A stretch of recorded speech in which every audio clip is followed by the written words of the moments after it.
Well, kia ora folks, John Hutchinson from Plan A Consulting speaking. Thanks very much for taking the time to come and have a look at today's vlog. I want to talk to you today about something that sort of sits on both the governance and the management side of your business, and that's around key numbers that you might be reporting on or looking at. And a challenge for a lot of companies is that they have a whole lot of data, but they're not quite sure what they should be looking at and when they should be looking at it. They almost get, paralysis by analysis.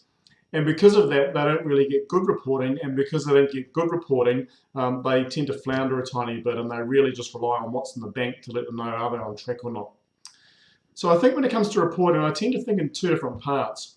One, you've got your full set of financial reporting every month, and if you're not doing, full P&L type reporting every month, something probably then you should consider, because these days with the general ledger systems out there and technology that there is, there's no reason that you shouldn't be able to do that.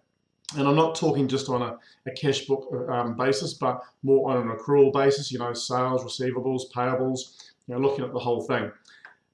Although that's really good, and reporting against budget and all that sort of thing, that's 50 days after the first of the previous month. So if you're relying on your financial reporting to let you know if your business is on track, maybe that's going to be a little bit of a handbrake for you as well. So I think give some consideration around, at an operational level, what are you reporting on? And I talk about leading KPIs, or leading key performance indicators. And there'll be probably 4 or 5 key numbers in your business. And if you look at those numbers, if you measure them, if everybody understands them, and you report on those, as long as you hit those numbers, when it comes to your financial reporting, everything should be okay. And so you need to think, what are the key numbers that you need to measure? And look, there's no right answer. That's solely dependent on your business.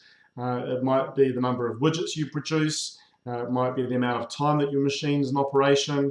Maybe the hours you sold, the average sale, the units per customer. It doesn't matter what it is, but find a good 4, 5 or 6 leading KPIs that you can measure on a very frequent basis, and they let you understand what's happening with your business.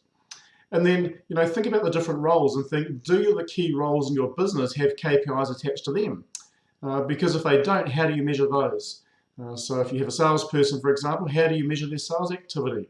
Or if you have someone managing your business from an operational perspective, how do you know that they're doing the correct thing?